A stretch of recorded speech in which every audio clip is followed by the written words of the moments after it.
daily grind, da da da da da da da da daily grind, da da da da da da da da daily grind. There was a little bit extra syllables. I was trying to do the la la la la la la la la la. Welcome back to the daily grind. That was in honor of Summer Santi, which is a real thing. We're not going to talk about that today, though. Welcome back to the daily grind. It is Tuesday, and on the T days of the week, I get Rusty with me. Buckets, how are you, brother? I'm good, man. I'm good. Happy Tuesday. Today is International Friendship Day. Ooh. And National Cheesecake Day. So hopefully everybody gets to celebrate with some cheesecake and a friend today. I love cheesecake. That's my favorite. That's my weakness, man. Dude, cheesecake, all of it, any kind. Mm-hmm. Doesn't matter flavor. It doesn't matter chocolate, fruit, regular. I don't care. Just give me all the cheesecakes right now. Gimme. Shout out to everybody joining us in the comments. Looks like we got Uncle Buck, we got DG, we got Wayno. Shout out Wayno, go Boomers. That was Boston. I'm gonna get the accent right soon, Wayno. Good day, go Boomers, go Boomers. All right. But today we're not gonna talk about. We're gonna maybe do Olympics tomorrow. Today we're just gonna talk about Grizzlies and money. Mm-hmm. Money. God, it's early for singing. Gotta warm up, man. Gotta warm up, man. We'll get there. I just want to talk about money today because there's 17 roster spots filled. There's one person that we assume is going to. We assume we know the 18-man roster. Daniel Greer said yesterday in the comments he believes that the Luke Kennard deal is already signed and being waited to turn into the league. I just want to literally spend today going person by person by person, like on our roster, seeing what they're making. Seeing where that leaves what Luke might be making, seeing where that leaves us against the first apron, just literally going through bit by bit by bit and figuring this out. Because I think it's not easy, but you can kind of figure out maybe what they're thinking with Kennard, maybe. For sure. So at the very top, we've got Ja. Obviously, Ja's due to make $36.725,670 million next year. It's a lot of money. A lot of money. And he's, that makes sense. And then Dez is not far behind. Dez is due to make $34 million, just a little over $34 million. Those are the two highest guys we have on our team. Those are the only two people that we have that are making over 30 million. The fact that Triple J is only due to make 25.5 million next year. Wild, man. I knew that his deal. It's so team friendly because we got that descending, cap hit for him, and it was such a team friendly deal. He did us such a solid so that we could build this base, and he's set to get paid because he's an unrestricted free agent after next year, and so he is set to get paid, hopefully by the Grizz. But right now, very team friendly for what is an elite defender and top level scorer. I knew it was a team friendly deal, but when I actually started looking at the nitty gritty of it, I was like, whoa. Yeah. Did us solid. A guy not that far removed from a defense player of the year. It's like, yow. Yeah. After that, Marcus Smart. This is when you get into I don't want to say the next two contracts. I would say are super, super tradable. Yep, I don't want to trade either one of these guys. I wouldn't at all, but really the next three, the next three are very tradable, movable assets that are team friendly. And I would venture at least 2 out of 3, if not 3 out of 3, would be desirable at the trade deadline to a contender for somebody that needs some bench depth in the front court, needs a defensive dog, or just needs a guy that's going to step up in big moments. And Jitty, they're very movable contracts that could create some more space to add another piece should we desire.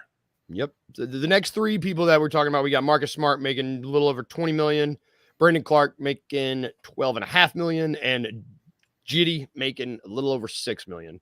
That's our top 6 guys. Those are our top 6. That's crazy. Those are our top 6 contracts next year. The fact that John Conchar is in that is a little wild to me. Funky deal, man. I know it's his last year, but we gave this man 3 years, a little over $18 million to be to block Anthony Davis. That's basically all he does. He'll get a big rebound here and there. For whatever reason, he'll posterize Anthony Davis, and that's about it. Yeah, after the trip one, that one made me. That was the biggest head scratcher. Head scratcher, just because that's a lot of A lot of money for, and as you'll see once we go on down the line, it's a lot of money for what some of these other guys are making. Yeah, especially when there's guys that do better things. Shout out Wayno there in the comments coming through saying Santi's contract could be dealt. I like what Santi does for this team a lot better than what John Conchar does for this team. Yep. So the next three guys, we got Zach Edey coming in at almost $6 million, 5.7, 5.6 rookie first. That's his rookie first deal. Right. Then you got Santi right behind, which like Wayno said, it could be dealt. It's 3.9 million, which also a really parable contract. That's a dealable contract. It is. It's a friendly, salary dump. It's a friendly contract for somebody who might need some shooting or some like 3-4, a small 5 help. Like Santi could very easily. Again, I've said it on this show and our show, the 2 Buck Sports Show. I don't know that Santi Aldama is a Memphis Grizzly after the trade deadline.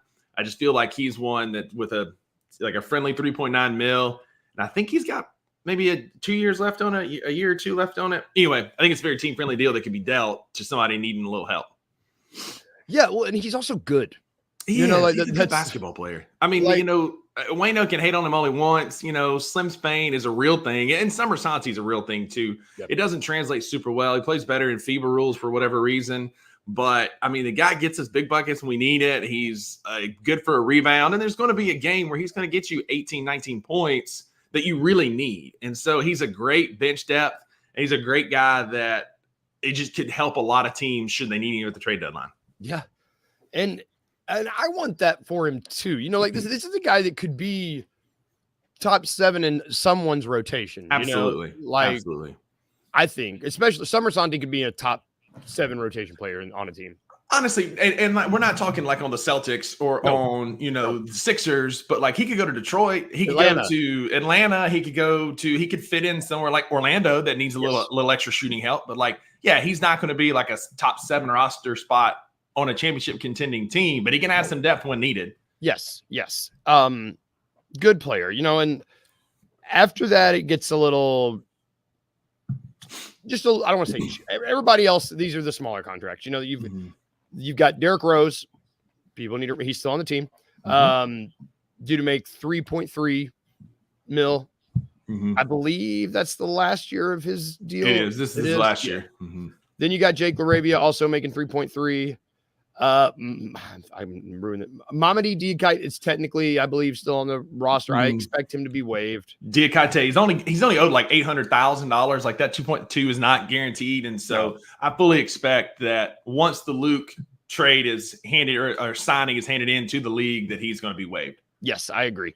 Then you've got Vince Williams Jr. Vincent, is that his real name?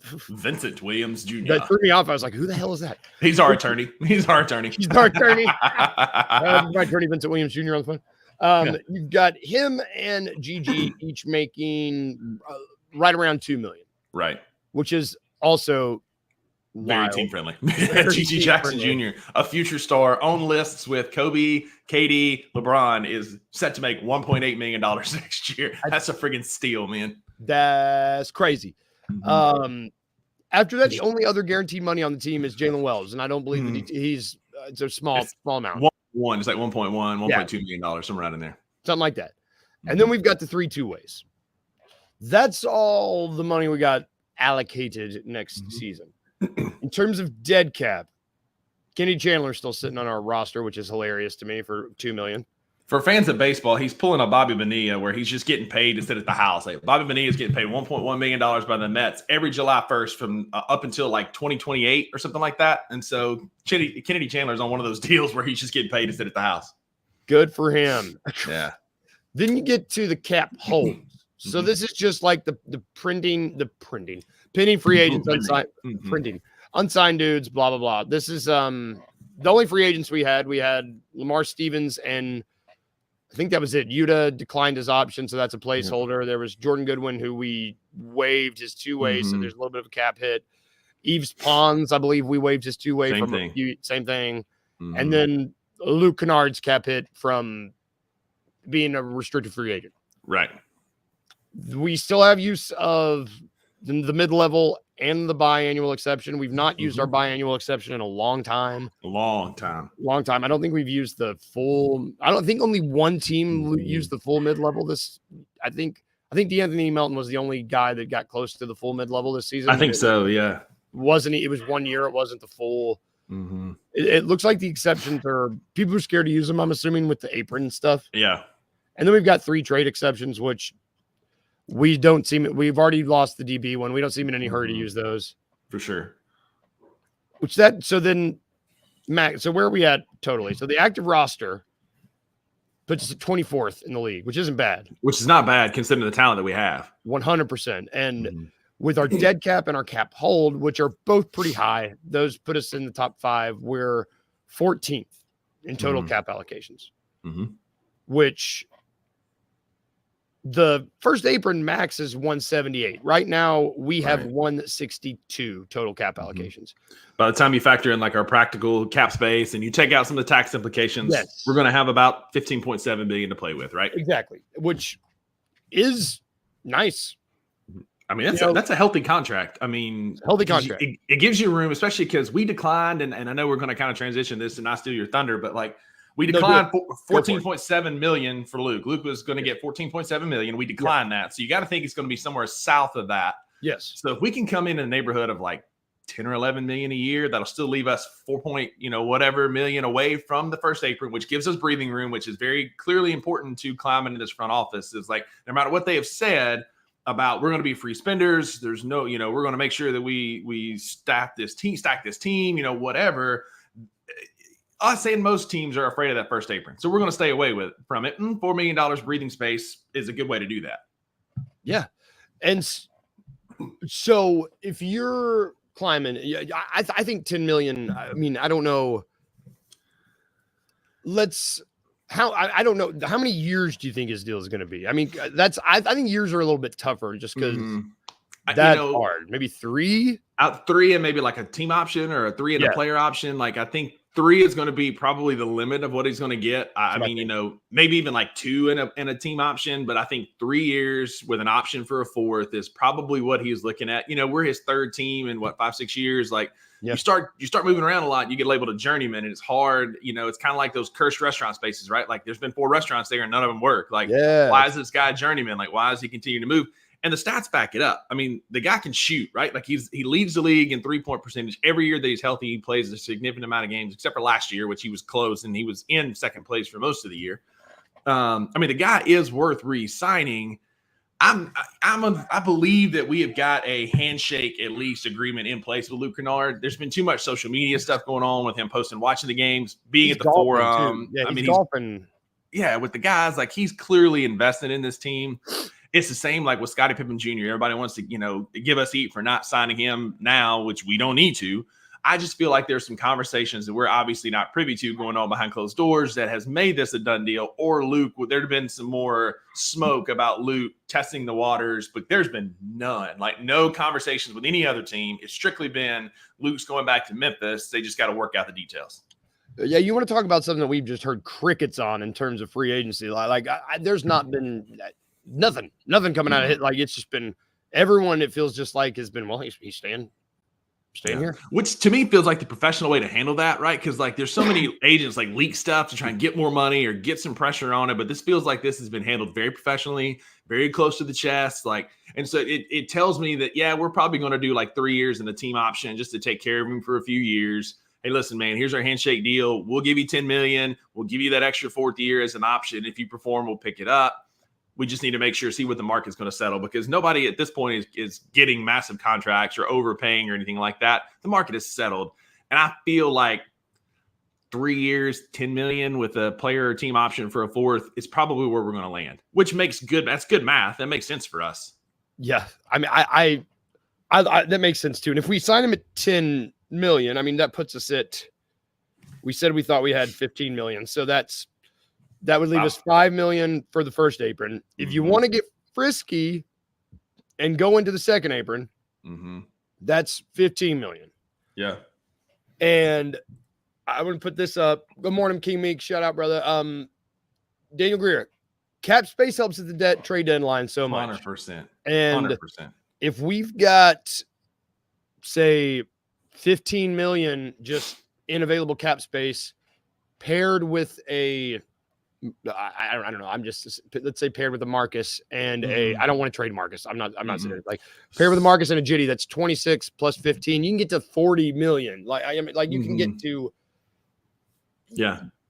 you can get to a sizable deal by the trade deadline if you want. And listen, like we may be in a position, like all bets are against Memphis right now. That chip on our shoulder, like we could be very well in the driver's seat in the Western Conference and may not need to make a move.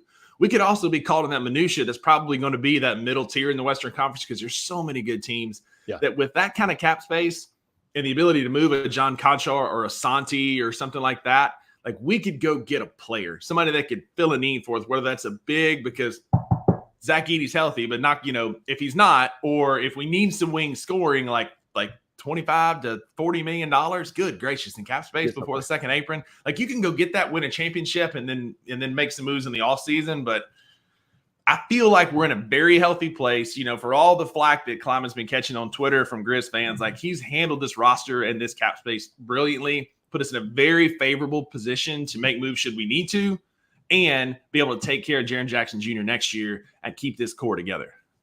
Yeah. Also, I could be, if I'm not mistaken, right now, without Luke Kennard signed, that has our roster at 17 players. It does.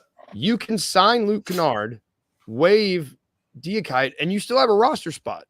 Yeah. Like, if you want to sign Scottie Pippen Jr., you don't have to trade anybody. You don't have to do anything other than waive Diakite. If you want.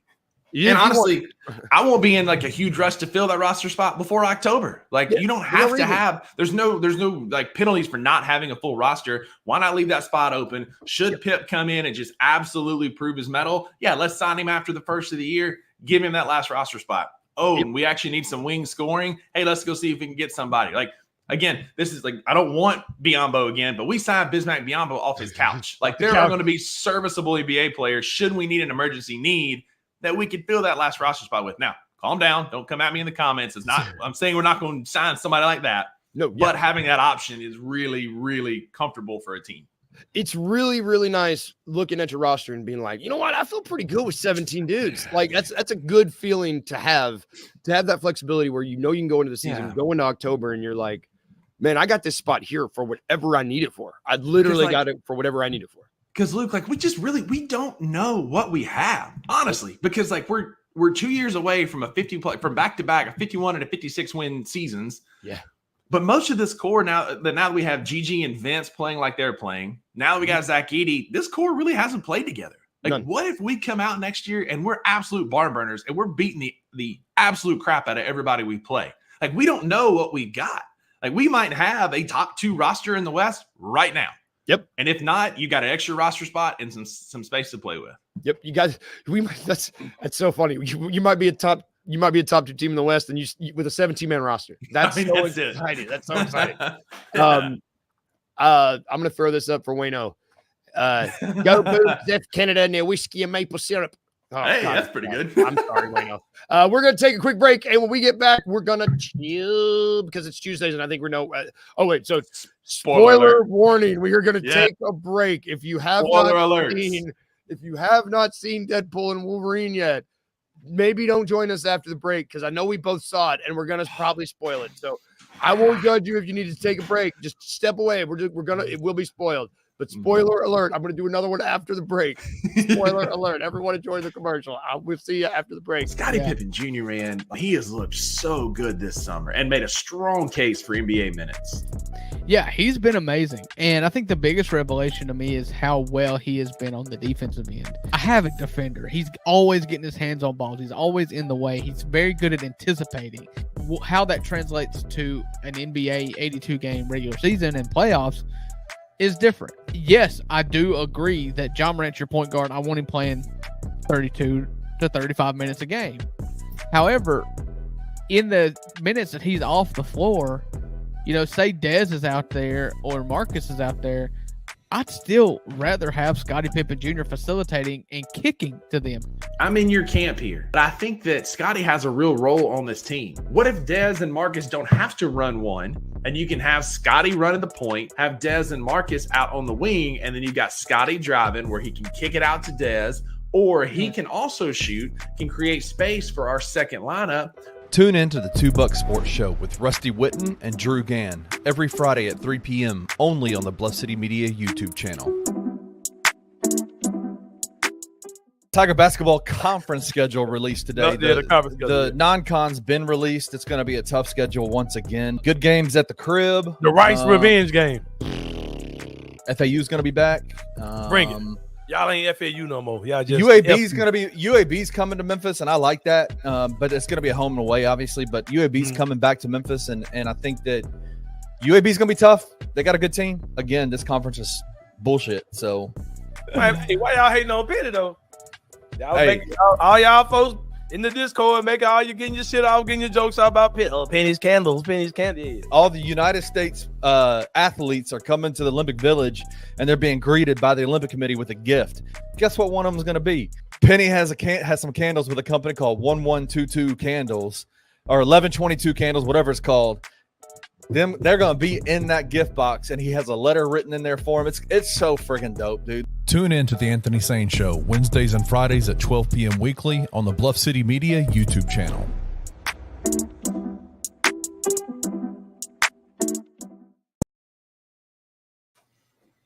Welcome back. Welcome back to the Daily Grind. Welcome back to the Daily Grind. That was trying to be the X-Men show. Welcome back to the Daily Grind. Got a whole mess of shows. Anthony Sane Show, $2 Sports Show. Grizz 901's going to come back soon. No bluffing. $2 Night Court. Our show, we tube on Tuesdays. Tubing Tuesdays. We're going to talk about Deadpool and Wolverine, y'all. We both saw it. Spoiler warning last time. Spoiler alert. We're going to spoil it. So we texted each other. We both, I think, agree it's our favorite out of all three. 100%. What was your favorite? What was your favorite cameo? Let's start there. Blade. Not even close. Just when he walks on the screen, like I grab Maggie. We're like, it's Blade. It's Blade. Dude, it's not totally looking great. Oh my gosh. It was incredible. Looking good. Great one-liners. The same. Like he was Blade, man. It was just like out of my childhood. Blade. And also the shout out Chris Evans, Johnny Storm. I cackled, and also this might be gross. I didn't know what a cinnamon ring was. I was like, did he say cinnamon ring? And I thought that was so gross. I was like, what was your favorite Deadpool moment? Like specifically Deadpool, because he might be he's just such a good. Cool. There were so many, man. Yep. Like from Marvel Jesus to like I probably got two. Like my two favorite ones were at the end where Wolverine is like hardcore questioning Paradox and like, how do we stop this? What do we do? And Deadpool chimes in, why is Thor crying? And like it just completely got me. But the one that sent me the most was the exchange with Pretty Pool, Nice Pool, where he calls him. He's like, okay, Van Wilder. What a great reference to one of my favorite movies in Van Wilder. And then the proposal as well. The proposal, he's just like, I love that movie. And he goes, bitch, is that what you think I do? So good. I also, man, is there a person that was more born to play a role than Wolverine, Hugh Jackman Wolverine? Because oh my gosh, like him, even with the yellow, dude, that's when I fangirled. Like I'm like in the theater, a grown ass man, like he's putting the mask on. It's the mask because it's the first time he's wore it. I'm just freaking out. That whole sequence when it plays the slow walk to Madonna, the slow putting the wings on, and then them just slaughtering the Deadpool core as it side goes like an old video game. It was just. I wish I had a rolling chair because I wanted just to spin and just cackle. I know. Because I mean, it was everything I want in a comic book movie. Yes, it was so good. And then, like, he completed the look when Wolverine pulls the sleeves off and he's sleeveless with the wings, just absolutely looking like a friggin' beast. Yeah, man, it just looks like an animal. Oh my gosh! I mean, and like all the Wolverine cameos though, where he's looking for the Wolverine, and we get the Cavalry, like the Henry Cavill Wolverine that was just rumors, and he's like, Deadpool's like, I thought you were a rumor. He goes, this feels right. This just feels right. And there was the Wolverine on the cross, and he goes, whoa, buddy, you okay? Sorry, wrong one. You're definitely not it. Best of luck. And then the little short Wolverine when he hops off the bar stool and he's like 4 foot nothing. Comic accurate Wolverine. Absolutely. That's what I said. I felt seen. I felt seen with comic accurate Wolverine. I did. And this right here, probably my favorite scene in the whole movie was the van fight. And like just watching them fight in that van, epic fight scene, great CGI. But then when it ends and it pans into the sunroof and Deadpool's all tied up in the seat belt. There's like more seatbelts than there should be in that van, and he's just so tight. It's perfect. Incredible scene. Playing Grease, right? Wasn't it? Yes, it's Grease. I told Maggie that soundtrack slaps. Like there's just genres are everywhere. Great music, just perfect, like always, man. You know a movie and has done a good job when you finish and you're like, man, what was that from? What was the song from? What was all this from? And then you just want to talk about it. I saw it twice over the weekend, and I want to see it again. Yeah, I want to take Uncle Buck. He's not seen it yet. I've got to go see it again because I was laughing. I know I missed a lot of the great one-liners. Yep. So many things I want to see again. Like when he's like when they're in the void and Deadpool's like Furiosa. Like, I am your queen. So good. Yeah. That's gonna do it for us today. We could spend an hour. We might have another Deadpool Wolverine episode just because it was we'll just talk about that for an hour because it would be so much fun. When you take Uncle Buck to see it, we'll come back and we'll go 3 wide. Three wide. Yes, absolutely. Thank you everybody watching at home. King Meeks, Wayno, DG. I know Uncle Buck was in here for the first half. I told him to get out. Thanks everybody. Have a great week. Take care of yourself. Watch basketball. The Olympics are happening. We're gonna have more Olympic talk all week. Jess Benson's getting ready to turn on right now over at Grind City Media. Check everything out. And remember, if I can just leave you with 2 things today and all week, remember to be a little weird and remember to smile. Have a good day, everybody. See you tomorrow.